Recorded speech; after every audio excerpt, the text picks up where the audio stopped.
लेकिन हमें सोचना होगा इन परिस्थितियों में, जब हमारे देश में जो व्यापार हम चाइना से करते हैं लगभग 4-4.5 करोड़ का फर्क है, घाटा है। कितना हम आयात करते हैं, कितना हम निर्यात करते हैं, दोनों में 4.5 करोड़ का सालाना फर्क। हम कितने पीछे हैं, और ये फैसले सरकार को लेने होते हैं। व्यापार नीति आम आदमी तय नहीं करता, छोटा व्यापारी नहीं तय करता किस चीज पे कितनी ड्यूटी लगेगी, कितना बाहर से मंगाएंगे। ये फैसले केंद्र सरकार लेती है। एक परिस्थिति तो ये है जहां गुजरात की सरकार आज भी चाइना में वहां के प्रतिनिधि भेजे गए हैं करार करने के लिए कि आप आइए हमारे यहाँ निवेश कीजिए, हम आप जो बना रहे हैं हम और उसको लेना चाहते हैं। और केंद्र सरकार कह रहे हैं कि जो कुछ नुमाइंदे, मैं देख रहा हूं व्हाट्सएप पे कैंपेन चला रखा है कि दिवाली है और चीन के पदार्थों का इस्तेमाल करना बंद। छोटे व्यापारी जो चीन का सामान बेचेंगे हम उनका विरोध करेंगे। आप दोष क्यों दे रहे हो? जो चीज सस्ती मिलेगी ग्राहक उसे पसंद करेगा नहीं करेगा? ये काम सरकार का होता है। दोगली नीति मत अपनाइए। ये दोगली नीति का एक और उदाहरण है। महाराष्ट्र में एक पार्टी है, उत्तर प्रदेश बिहार का कोई नौजवान वहां रोजगार के लिए जाता है तो क्या करते हैं? नहीं, ये यूनियन नहीं बनेगी। मुंबई के लोगों को, मराठों को, महाराष्ट्र के लोगों को ही नौकरी मिलेगी मुंबई में, बाहर निकालो। ये उनके नारे होते हैं।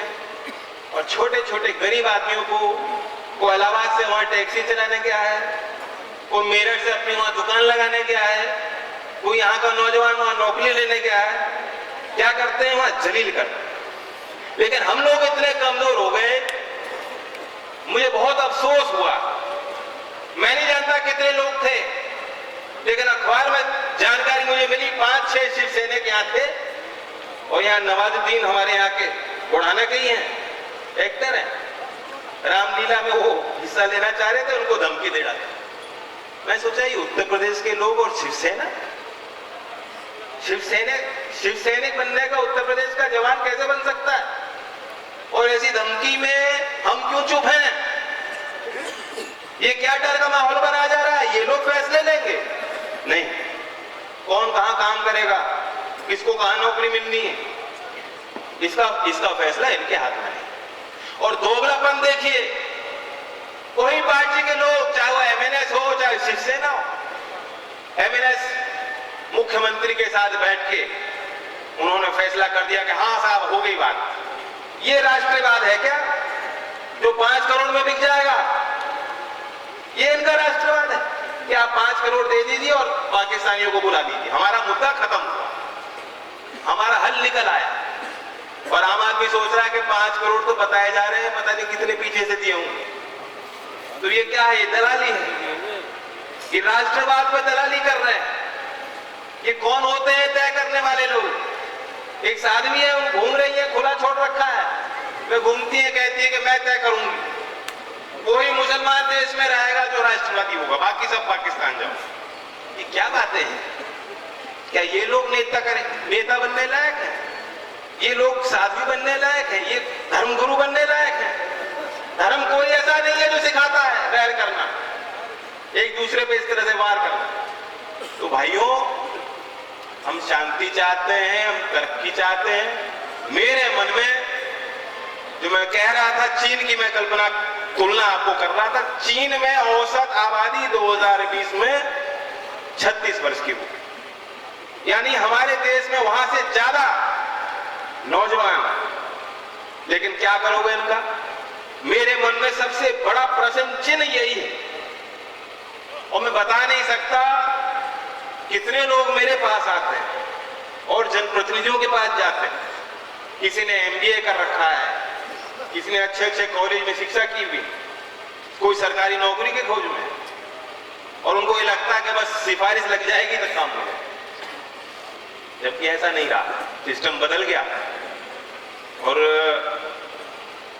मैं नीतिगत फैसलों के पक्ष में हूं, कोशिश करता हूं कि जो मुझ तक आ जाए और जो चॉइस आपको मानता हो, हर एक आदमी की मदद करना मैं चाहता हूं।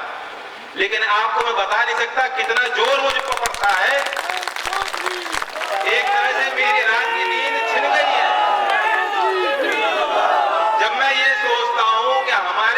प्रदेश में भी करोड़ों ऐसे नौजवान हैं जिन पे कोई काम नहीं है। मैं कहीं से आ रहा था, साथ में मेरे साथ एक आदमी बैठे थे, उन्होंने मुझे पहचाना तो बातचीत चली, मुझे सुझाव देने लगे। उन्होंने कहा कि जैन जी, उनका बड़ा काम था, व्यापार था, कह रहे थे आप पॉलिटिकल मीटिंग करते हो, हम लोग जमीन के आदमी तो नहीं है, लेकिन आप एक चीज पे बोला करो। मैंने कहा क्या? उन्होंने कहा बेरोजगार। मैंने कहा हाँ, ये तो मुद्दा है। कहा नहीं, मैं इसलिए कह रहा हूं क्योंकि जो लोग पॉलिटिकल मीटिंग में आते हैं वो ज्यादातर बेरोजगार है। ये आदमी जो पॉलिटिकल सिस्टम से बाहर है, इसे मालूम नहीं है, जो देखता होगा सोचता होगा कि कितने लोग खाली हैं, कितनी भीड़ आती है, लेकिन उस सोच के पीछे जो उसका तर्क था उसे भूल जाइए, लेकिन उसकी सोच बिल्कुल सही थी। हमारे यहाँ का नौजवान भटक रहा है, उसे मालूम नहीं कहां जाए। समाजवादी पार्टी की सरकार आई थी, उनको लगा था कि एक युवा है, बने हैं, उन्होंने वादा किया बेरोजगारी भत्ता मिलेगा, भर्तियां होंगी, तमाम वैकेंसी होंगी, उनको समाप्त किया जाएगा। तमाम वो लोग जो भी परमानेंट नहीं है, सरकारी विभागों में उनसे काम पूरा लिया जाता है, उनको परमानेंट हम करेंगे। नौजवानों के लिए तमाम वादे किए थे, लेकिन क्या हुआ? नौकरी नहीं मिली। फिर प्रधानमंत्री जी ने बहुत बड़ा प्रचार किया, कितनी सैकड़ों मीटिंगों में, सभाओं में जा जाकर, हर क्षेत्र में, हर जिले में जाकर कहा कि 45 करोड़ नौजवानों रोजगार चाहते हो कि नहीं चाहते हो? और यही सवाल 3 बार करते थे, और तीनों बार जो वहां के नौजवान झूम झूम कर कूदते थे कि हाँ अब तो नौकरी मिल गई। बस बटन दबाया और नौकरी ली, इंटरव्यू मिल गया, एप्लीकेशन भी देने की जरूरत है। हाँ, पक्की मान ली थी लोगों ने, और उन्होंने वादा किया था कि हर वर्ष 1 करोड़ को रोजगार दूंगा। और अब तक क्या कर पाए? 2015-16 के आधे वर्ष में 91,000 नौकरी मिली। आप इंडस्ट्रियल प्रोडक्शन का डेटा देखिए तो हम घट रहे हैं। औद्योगिक घराने हमारे यहाँ ज्यादा नहीं है, चंद लोग हैं। जब से देश आजाद हुआ चंद ही लोग मिले जो उद्योग लगा पाए। उनको सरकारी संरक्षण पहले बहुत मिला करता था, लेकिन उनके चरित्र का एक चीज मैं आपको बता दूं, वे बहुत कमजोर होते हैं, सच्ची बात कहने से डरते हैं। आप आज भी उद्योगपति से किसी बंद कमरे में पूछेंगे कि हाँ भाई बताओ ये सरकार तो तुम्हारी है ना, कहेगा हाँ जी हमने ही बनाई सरकार। मोदी जी तो बड़े अच्छे लगते होंगे, कहते नहीं साहब काम हो नहीं रहा, कुछ मंदी है, मारे जा रहे हैं। सरकारी डिपार्टमेंट नोटिस भेजता है, भ्रष्टाचार वही है, कोई पैसा लगाने को तैयार नहीं। हम सोच रहे थे बाहर से बहुत पैसा आएगा, हमें भी मौके मिलेंगे, नहीं हो रहा। और वही उद्योगपति, माइक उनके आगे रखा जाएगा, पत्रकार पूछेंगे आप क्या संतुष्ट है, कहेंगे साहब बहुत बढ़िया सरकार चल रही। ये लोग डरपोक होते हैं। लेकिन किसानों, आपके मन में क्या डर है? किसान डरता नहीं है, आप तो हिम्मत वाले हो कि नहीं हो? तो चलो मैं आप ही से पूछ लेता हूं, अच्छे दिन आए क्या? पक्की बात, मीडिया वाले हैं लिखेंगे, आए नहीं आए? कह दो ना, तो सच्चाई है बता दो।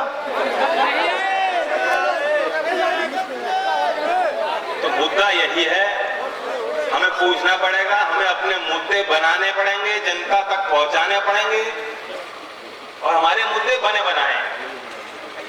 हमारी बात न्याय संगत है, व्यवहारिक है। जब तक किसान की तरक्की नहीं होगी, हर एक तबका परेशान होगा, चाहे छोटा व्यापारी हो, चाहे मजदूर हो। और हालत आज बहुत खराब है, धान की कटाई चल रही है।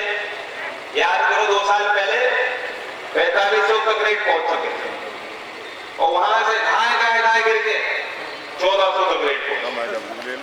आलू का किसान जानता है कि उसकी तरक्की नहीं हुई।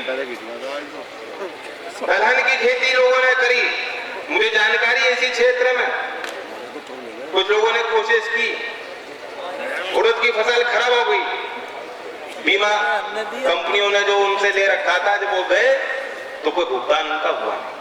अब प्रचार चल रहा है, प्रधानमंत्री कह रहे हैं कि हम फसल बीमा योजना नहीं लेके आए। अब आपको जानकारी होगी, यहीं खतौली में भी बहुत बड़ा उस पर धरना हुआ। लोगों ने सवाल उठाया कि किसान से ये अनिवार्यता क्या है? आप किसान से अगर कुछ किसान को देना चाहते हो या किसान से लेना चाहते हो? करोड़ों अरबों रुपए प्रीमियम के रूप में किसानों से काट लिया जा रहा है और बहुत किसानों को तो जानकारी भी नहीं है, और क्लेम लेने जाओगे क्लेम मिलेगा नहीं है। और ये सब हो रहा है क्योंकि प्राइवेट कंपनियां आएंगे जिनको ठेका दिया जाएगा, उनको प्रीमियम सौंप दिया जाएगा कि लो मौज करो।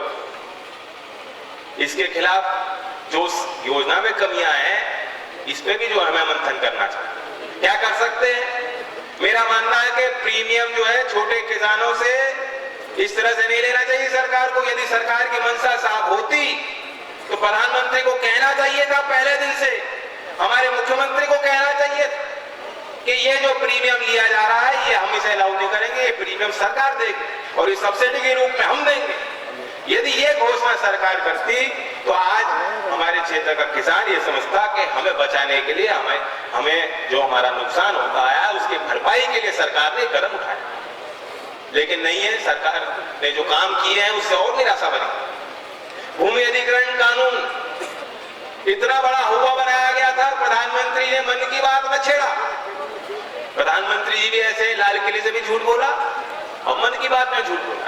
मन की बात में उन्होंने कहा कि सिंचाई के लिए पावर प्लांट गांव में लगाने के लिए, ग्रामीण बुनियादी व्यवस्थाओं को बदलने के लिए जमीन चाहिए। लोगों ने कहा हाँ साहब जमीन तो चाहिए और इसलिए हम यह कानून ला रहे हैं। जबकि 2013